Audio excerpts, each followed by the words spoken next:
ஐந்து கரத்தனை ஆனை முகத்தினை இந்தின் இளம்பிறை போலும் ஈற்றனை நந்தி மகந்தனை ஞான கொழுந்தினை புந்தியில் வைத்தடி போற்றுகின்றேனே. வணக்கம். நம்ம ஜோதிட சொந்தங்கள் எல்லாருக்கும் வணக்கம். இப்போது ஒரு ஜாதகத்தில் நம்ம என்னெல்லாம் பார்ப்போம் அப்படின்னா என்னென்னமோ பார்ப்போம்.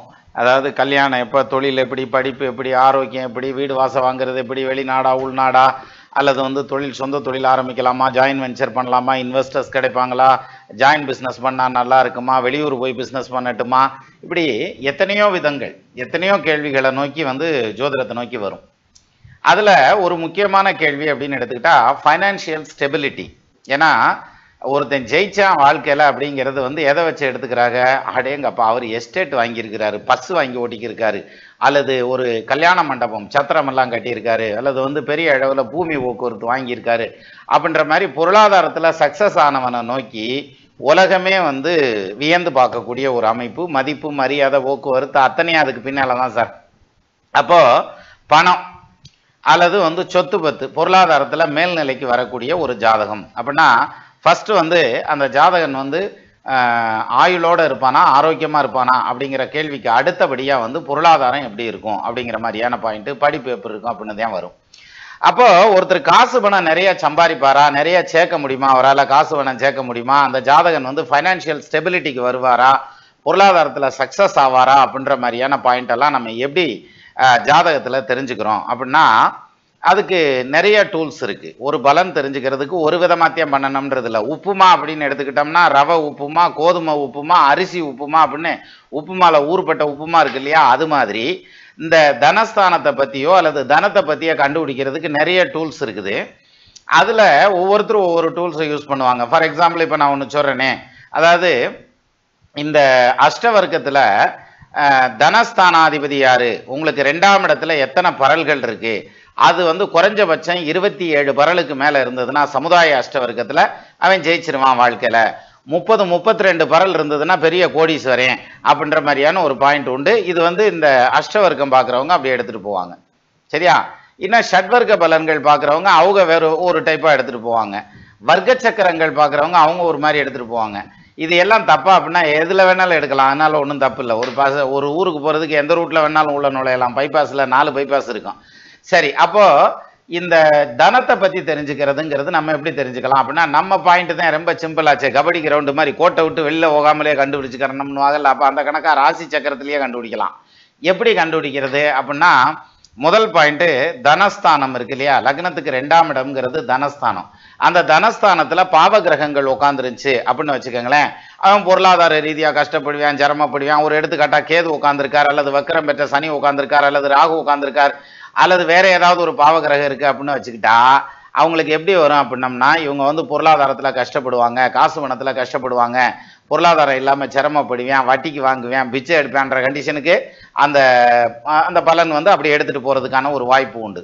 ஆனால் 2ல் பாவகிரகம் இருக்க எல்லாருமே அப்படி இருக்க மாட்டான். கோடீஸ்வரனாக இருக்கிறவன்லாம் இருக்கான். 2ல் ராகு மட்டும் தனிச்சு நின்னா கூட பல கோடிக்கு அதிபதியாக இருக்கக்கூடிய எத்தனையோ ஜாதகங்கள் உண்டு.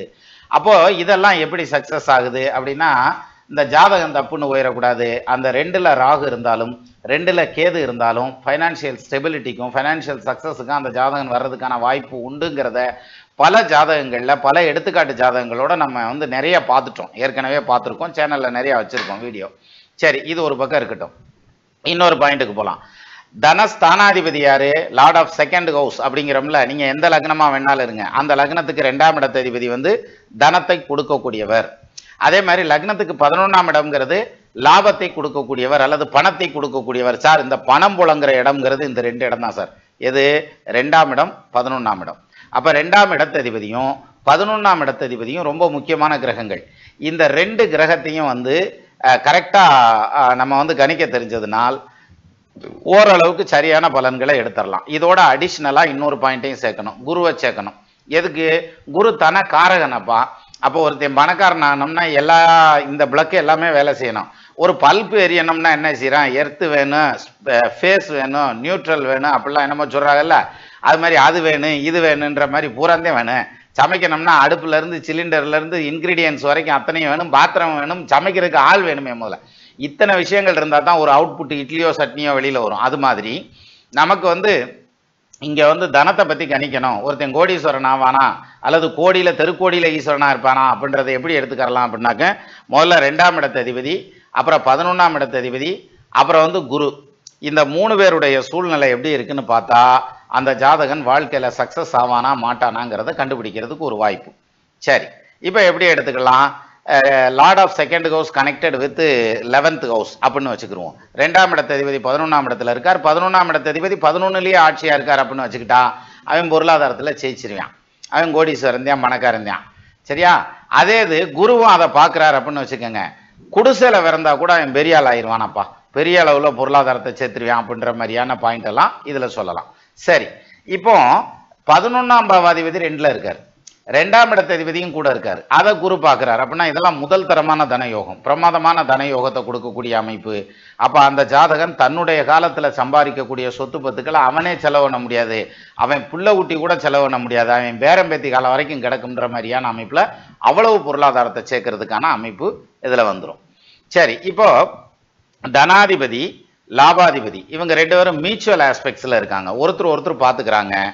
11ஆம் இடத்தையோ 2ஆம் இடத்தையோ 2ஆம் இடத்த அதிபதியோ 11ஆம் இடத்த அதிபதியோ குரு பார்க்கிறார் அப்படின்னு வச்சுக்கோங்க.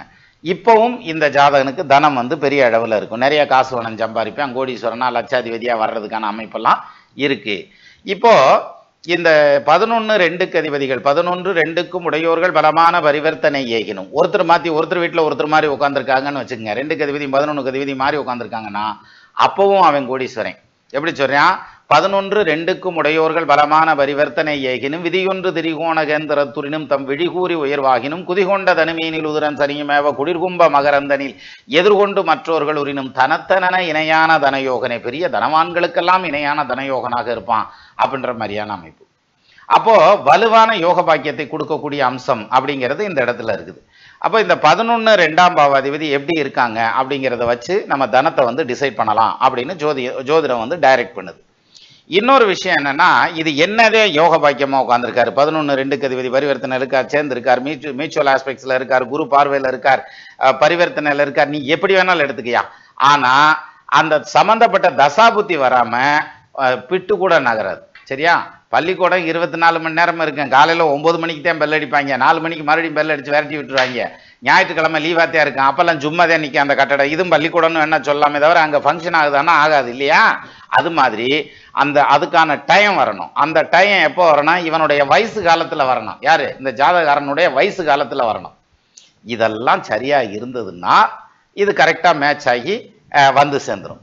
அப்போ ஒருத்தருடைய பொருளாதாரத்தை கணிக்கிறது அப்படிங்கிறது நான் முதலே சொன்ன மாதிரி தனஸ்தானத்தை லாபஸ்தானத்தை குருவை வச்சு கணிக்கிறதுங்கிற ஒரு மெத்தட் உண்டு. இதே இது இன்னொரு டைப்பும் இருக்குது. என்ன டைப் தெரியுங்களா? இது என்னதே யோக பாக்கியமா இருந்தாலும் நடக்கிற தசா புத்தி வந்து அவனுக்கு சப்போர்ட் பண்ணா தான் அவன் சக்சஸ் ஆக முடியும், இல்லாட்டி ஆக முடியாது சார். அப்போ ஒருத்தருடைய தசா புத்திங்கிறது வந்து most important then the other things. என்னதான் ராஜயோக ஜாதகமா இருந்தாலும் அந்த ராஜயோகத்தை செயல்படுத்தக்கூடிய அந்த சாவி இருக்கணும். சாவிங்கிறது தசா புத்தி தான், அது கரெக்டா இருந்தா தான் அதை திறந்து ஜெயிக்க முடியும் அப்படின்ற மாதிரியான அமைப்பு. அப்போ யோக பாக்கியம் இருக்க சில ஜாதகங்கள்லாம் பார்த்தீங்கன்னா பாரு, எனக்கு கஜகேசரி யோகம் இருக்கு, எனக்கு வந்து குருச்சந்திர யோகம் இருக்கு, நான் இங்கே மைக்கே போடாமல் பேசிக்கிட்டு இருக்கேன் போல இருக்கு மைக் போட்டேன். அப்போ குருச்சந்திர யோகம் இருக்கு, கஜகேசரி யோகம் இருக்குது, தர்ம கர்மாதிபதி யோகம் இருக்கு அப்படிம்பாங்க. பார்த்தாக்க சாதாரணமாக வேலைக்கு போயிட்டு இருப்பாங்க, நடுத்தர குடும்பத்தில் இருப்பாங்க, அந்த மாதிரியான ஒரு அமைப்பு. தர்ம கர்மாதிபதி யோகம் இருக்கிறவன் 100 குடும்பத்தை வாழ வைக்கிறவனா இருக்கான். சரிங்களா? ஆனா இவர் வந்து அவர் குடும்பத்தை வாழ வைக்கிறதுக்குமே வந்து கொஞ்சம் கடின பாட்டுப்பட்டுக்கிட்டு இருப்பார். ஒரு சிலருக்கு கொஞ்சம் எளிமையா இருக்கும், ஈஸியா வருமானம் வந்துகிட்டு இருக்கும். ஆனா 100 குடும்பத்தை பார்க்குற அளவுக்கு வசதி வாய்ப்புகள் அவருக்கு இருக்காது. அப்ப அவங்களுக்கு தர்ம கர்மாதிபதி யோகம் ஏன் வேலை செய்யல, ஏன் கஜகேசரி யோகம் வேலை செய்யல, ஏன் குருச்சந்திர யோகம், ஏன் புதாத்திய யோகம் வேலை செய்யல, ஏன் பேரி யோகம் வேலை செய்யல, என்ன சமுத்திர சாகர யோகமா, நிறைய யோகம் சொல்லிட்டே வரலாம், ஆயிரக்கணக்கான யோகம் இருக்கு. அப்ப இத்தனை யோகங்களும் ஏன் வேலை செய்யல, ஜாதகத்துல தான் இருக்குல்ல அப்படின்னாக்க அதுதான் அந்த தசாபுத்தி, அந்த சாவி இருக்கணும். அப்போ இந்த டைப்ல எடுத்துக்கிட்டு போனாலும், அதாவது தசாபுத்தி ரூட்ல எடுத்துட்டு போனாலும் அல்லது தனத்தை கணிக்கிறதுக்கு இந்த ரூட்ல எடுத்துட்டு, எந்த ரூட்ல எடுத்துட்டு போனாலும் கால நிர்ணயம் அப்படிங்கிறது ரொம்ப முக்கியம் சார். சார் இவன் வந்து உனக்கு வந்து கல்யாணம் நடக்கும் அப்படின்னா அது எங்களுக்கே தெரியும். சரியா? இல்லைன்னா கூட நான் என்னத்தையா ஒரு ஒன்றை பிடிச்சி இழுத்துட்டு வந்து கூட குடும்பம் நடத்திடுவேண்டா, எனக்கு தெரியாது. எப்போ கல்யாணம் நடக்கும் அதை சொல்லு நீயே அப்படின்னு சொல்லுவாங்க. அதே மாதிரி ஒரு தொழில் ஆரம்பிச்சிருக்கான். சார் தொழிலே சரியாக போக மாட்டேங்குதா சார், நம்ப சிரமம் போகிறேன் சார், நிறைய கடை வாங்கிவிட்டேன் சார் அப்படின்னுவாரு. சரி நீ கண்டிப்பாக தொழிலில் ஜெயிப்ப, நாங்கள் ஜெயிப்போம்ப்பா, அது எங்களுக்கு தெரியும். ஆனால் எப்போ ஜெயிப்போம், எப்போ இருந்து, ஏன்னா இன்னும் ஒரு 4 மாதத்துக்கு தான் என்னால் பேக்கப் இருக்குது. அதுக்கப்புறம் திருப்பி இழுத்துக்கிட்டே போச்சுன்னா வட்டி கட்ட முடியாது, நம்ம பாட்டுக்கு கடையை விற்று கடனை கட்டிட்டு போயிடுவேன். அப்போது அதுக்கு மேலே வருது அப்படின்னாக்கும் ஓகே, 4 மாதத்துக்குள்ளே எனக்கு பிக்கப் இருக்குது, அல்லது ஒரு சேஞ்ச் ஆஃப் பிளேஸ் இருக்குது, அல்லது வந்து ஒரு பெரிய அளவில் வருமானம் வருது அப்படின்ற மாதிரியான பாயிண்ட்னா என்னால் தாங்க முடியும். அப்படி இல்லைன்னா தாங்க முடியாது. அப்போ அந்த இதை வந்து எனக்கு கரெக்டாக சொல்லு, எப்போ ஜெயிப்பேன்னு சொல்லு அப்படின்னு சொல்லி அந்த கால நிர்ணயத்தை கரெக்டாக கேட்பாங்க. ஐயா உனக்கு கண்டிப்பாக குழந்தை இருக்குது, உனக்கு கவுண்ட் கம்மியாக இருக்குது, ஸ்ட்ரென்த் கம்மியாக இருக்குது, மொட்டாலிட்டி கம்மியாக இருக்குது, ஓவலேஷன் சைக்கிள் வந்து பிரச்சனையில் இருக்குது, அல்லது வந்து என்ன எக்கு மெச்சூர் ஆக மாட்டேங்கிறது, அல்லது வந்து ஸ்பெர்ம் வந்து கவுண்ட் பத்த மாட்டேங்குது, அது மெச்சூர் ஆக மாட்டேங்கிறது, இப்படி ஏதோ 1008 காரணம் இருக்குது. ஆனாலும் உனக்கு உறுதியாக குழந்தை கிடைக்கும். காரணம் 5ஆம் இடத்தை குருவா இருக்கிறார், குருவை வந்து சுபகிரகம் பார்க்கிறார், குரு லக்னாதிபதியோடு சேர்ந்திருக்கிறார். ஆகவே நிச்சயமாக உனக்கு குழந்தை கிடைக்கும். அப்படின்னா எப்படா கிடைக்கும், எந்த வருஷம் கிடைக்கும், கல்யாணம் ஐயா 7 வருஷம் ஆச்சு, 10 வருஷம் ஆச்சு, எப்போ கிடைக்கும் அப்படின்னா அந்த கால நிர்ணயம்னு இருக்கு இல்லையா, அதுதான் கேட்பாங்க. இப்போ இந்த கால நிர்ணயத்தை நீங்கள் வந்து இங்கே பாருங்க, நாடி ஜோதிடத்தை வச்சுக்கோங்க, இது எதனா கேபி ஜோதிடத்தை வச்சுக்கோங்க, இன்னும் என்னென்ன ஜோசியம் இருக்கு எல்லா ஜோசியத்தையும் வச்சுக்கோங்க, எதை வேணாலும் எடுத்துக்கலாம். ஏன்னா நமக்கு ஸ்டவ்வில் பிரியாணி ஓட்டு கொடுத்தா என்ன, அல்லது வந்து நான் சொல்கிறது வெஜிடபிள் பிரியாணியே எடுத்துங்க, ஸ்டவ்வில் ஓட்டு கொடுத்தா என்ன, எதனா கேஸ் ஸ்டவ்வில் ஓட்டு கொடுத்தா என்ன, விறகடுப்பில் ஓட்டு கொடுத்தா என்ன, எதில் ஓட்டு கொடுத்தா என்ன, நமக்கு வந்து சோலாரில் ரெடியானா கூட நமக்கு தேவையான பொருள் ரெடியாகி வந்த சத்தியம் இல்லையா. கோழி குருடாக இருந்தாலும் குழம்பு ருசியாக இருக்கணும்னு வாங்கிடலாம், அந்த கணக்குது. அப்போ அந்த கால நிர்ணயம் பண்ணுறதுங்கிறது எப்படி பண்ணுறது, எப்போ நீ பொருளாதாரத்தில் ஜெயிப்ப, ஏன் உனக்கு கோடீஸ்வர யோகம் இருக்கியா, இருண்டு போதியா, எப்பயா இருக்கு, அது எப்போ வேலை செய்யும், எப்போ நான் அந்த கோடியை என் கண்ணில் பார்ப்பேன், அந்த லட்சத்தை எப்போ என் கையில் பிடிப்பேன் அப்படின்ற மாதிரியான ஒரு கேள்வி வரும் இல்லையா. அதை நிர்ணயம் பண்ணுறது அந்த தசாபுத்தி தான் நிர்ணயம் பண்ணும், வேற எதுவும் நிர்ணயம் பண்ணாது.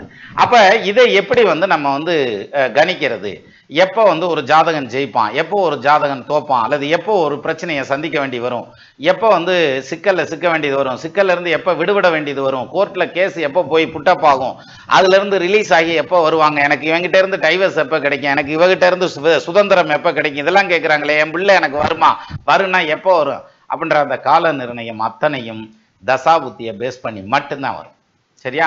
அதை விட்டுட்டு நான் வந்து கோச்சாரத்தில் எடுத்துறேன் அப்படின்னாக்க எடுக்க முடியாது. ட்ரை பண்ணி பாருங்க, அதை வந்து எடுக்க முடியாது. 10 பலன் எடுத்தோம்னா 2 பலன் 4 பலன் பெருசாக கரெக்டாக வர்றதுங்கிறதே கஷ்டம். ஆனால் தசாபுத்தியை பேஸாக வச்சுக்கிட்டு நீங்கள் வந்து தசாபுத்திங்கிறது ஒரு ஸ்டூல் மாதிரின்னு வச்சுங்க, அது மேலே ஏறி நின்று இந்த கோச்சாரங்கிற கொக்கியை போட்டு இழுத்தீங்கன்னா வந்துடும், கண்டிப்பாக கரெக்டான கால நிர்ணயம் பண்ணிக்கலாம். சரி, இப்போ நான் வந்து ஒரு ஜாதகத்தை காமிக்கிறேன். அதாவது இந்த ஜாதகருக்கு வந்து பொருளாதார வளர்ச்சி எப்படி இருக்கும் அப்படிங்கிற மாதிரியான பாயிண்ட் தான் நம்ம இதில் எடுத்துக்க போகிறோம். சரியா. இந்த ஜாதகர் கோடீஸ்வரன் ஆவாரா, ஆவார்னா எப்போ ஆகி இருந்திருப்பார், ஆகலைன்னா ஏன் ஆகலை, இந்த மாதிரியான பாயிண்ட் எடுத்துக்கிடுவோம். இங்கே பாருங்க, 1967 நவம்பர் மாதம் 1ஆம் தேதி 4:30 PM பிறந்தது. இதில் திண்டுக்கல்ல பிறந்தன்னு கூட வச்சுங்க. லக்னம் வந்து மீன லக்னம், ராசியாக வந்திருக்கிறது துலா ராசி, ஜென்ம நட்சத்திரமாக வந்திருக்கு சித்திர நட்சத்திரம் 4ஆம் பாதம். இந்த ஜாதகருடைய பொருளாதார வளர்ச்சி எப்படி இருக்கும், இவர் ஃபைனான்சியல் சக்சஸ் எப்படி இருக்கும், கோடீஸ்வரனா படைப்பாரா, ஏன்னா தனாதிபதி லாபாதிபதி தொடர்பு இருக்கு. இதில் ஒருத்தர் மியூச்சுவலாக பார்த்துக்க நான் ஐடியாலாம் கொடுக்கல, க்ளூவெல்லாம் கொடுக்கல. இப்போ இந்த ஜாதகத்தை எடுத்துங்க. இந்த ஜாதகருடைய ஃபைனான்சியல் பொசிஷன், ஃபைனான்சியல் சக்சஸ், அது எந்த காலத்தில் சக்சஸ் ஆகிருக்கிறதுக்கான அமைப்பு இருக்கு, அல்லது வந்து எந்த காலத்தில் ஃபெயிலர் ஆகிறதுக்கான அமைப்பு இருக்கு அப்படிங்கிற பாயிண்ட்டை இதில் நம்ம எடுத்தோம்னாலே நமக்கு நிறைய ஐடியா கிடைக்கும். சரியா. இதை யார் எடுக்க போறா, நீங்க தான் எடுக்க போறீங்க, நான் எடுக்க போறதில்ல. ஏன்னா கமெண்ட்ல நல்லாத்தையா பேசுற அப்படின்னு தானே போடுறாங்க. அப்போ நம்ம பேசுறது வந்து ரிசீவ் ஆயிருக்கு ஆகலைங்கிறது தெரியணும்ல. இப்போ இந்த ஜாதகத்தை எடுத்துக்காட்டா வச்சுக்கிறீங்க, இதை வச்சுக்கிட்டு இவருடைய ஃபைனான்சியல் சக்சஸ் எப்படி இருக்கும் அப்படிங்கிறத உங்க கமெண்ட்ல நீங்க கொடுங்க. நான் என்னுடைய கருத்தை வந்து திருப்பி அடுத்த வீடியோவில் நான் போடுறேன், இல்லாட்டி லைவில் பேசுகிறேன். சரியா. அது நாளைக்கே வந்துடும், அதை பற்றி ஒன்றும் பிரச்சனை இல்லை. ரிசல்ட் வந்து உடனே சொல்லிடுவோம். இந்த ஜாதகத்துக்கு மீண்டும் நான் ஜாதகத்தை வந்து திருப்பி காமிச்சிடுறேன். 1967ஆம் ஆண்டு நவம்பர் மாதம் 1ஆம் தேதி 4:30 சென்னை திண்டுக்கல்ல பிறந்ததுன்னு வச்சுக்கோங்க. மீன லக்னம், துலாம் ராசி, சித்திர நட்சத்திரம் 4ஆம் பாதம், மீன லக்னத்தில் சனி, 2ல் ராகு, 6ல் குரு சுக்கிரன், 8ல் சூரியன் சந்திரன் புதன் கேது, 10ல் செவ்வாய், 11ல் மாந்தி. இதில் மாந்தியெல்லாம் எடுத்துக்க வேண்டியதில்லை நம்ம. ஸோ செவ்வாய் தசையில் பிறந்திருக்கிறார். இருப்பு 1 வருஷம் 6 மாதம் 6 நாள். இதான் சார் மேட்ரு. இப்போ இந்த ஜாதருடைய பொருளாதாரம் எப்படி இருக்கும், சக்ஸஸ் எப்படி ஆகிருப்பார் அப்படிங்கிற மாதிரியான பாயிண்ட்டை உங்கள் கமெண்ட்டில் சொல்லுங்கள். ஏன்னா எம்பிட்டு நாள் தான் நம்மளே சொல்லிட்டு இருக்கிறது, எல்லாம் சேர்ந்து சொல்லலாம். அதனால் கமெண்ட்டில் சொல்லுங்கள். இதுக்கான பதிலை வந்து நம்ம நாளைக்கே பார்க்கலாம். சரியா? மீண்டும் அடுத்த வீடியோவில் சந்திக்கலாம். நமது நண்பர்கள் ஆள் போல் தழைதழைத்து அருகது போல் வேரூன்றி மூங்கில் போல் கிளை கிளைத்து முதியாமல் வாழ்ந்திருக்க வாழ்கவென வாழ்த்தி அமைகிறேன். வணக்கம்.